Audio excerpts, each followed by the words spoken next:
Please subscribe to my channel and hit the bell icon.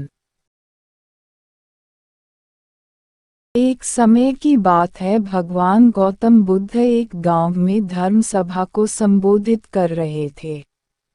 लोग अपनी विभिन्न परेशानियों को लेकर उनके पास जाते और उसका हल लेकर खुशी खुशी वहां से लौटते।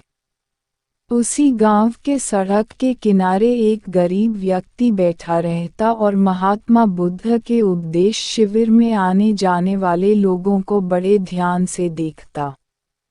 उसे बड़ा आश्चर्य होता कि लोग अंदर तो बड़े दुखी चेहरे लेकर जाते हैं, लेकिन जब वापस आते हैं तो बड़े खुश और प्रसन्न दिखाई देते हैं।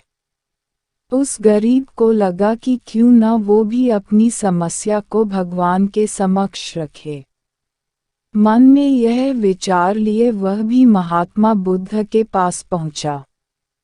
लोग पंक्तिबद्ध खड़े होकर अपनी समस्या को बता रहे थे।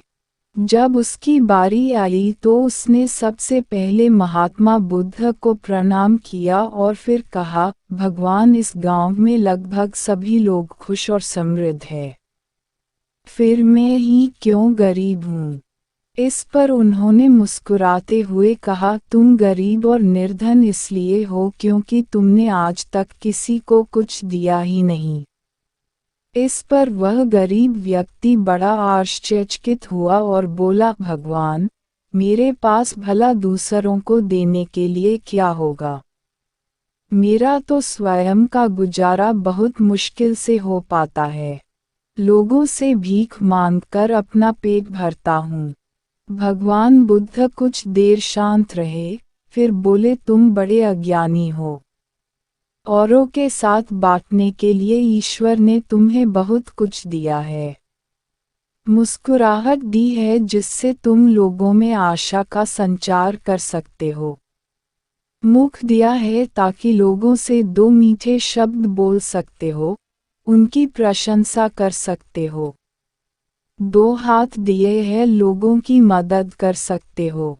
ईश्वर ने जिसको ये तीन चीजें दी है वह कभी गरीब और निर्धन हो ही नहीं सकता।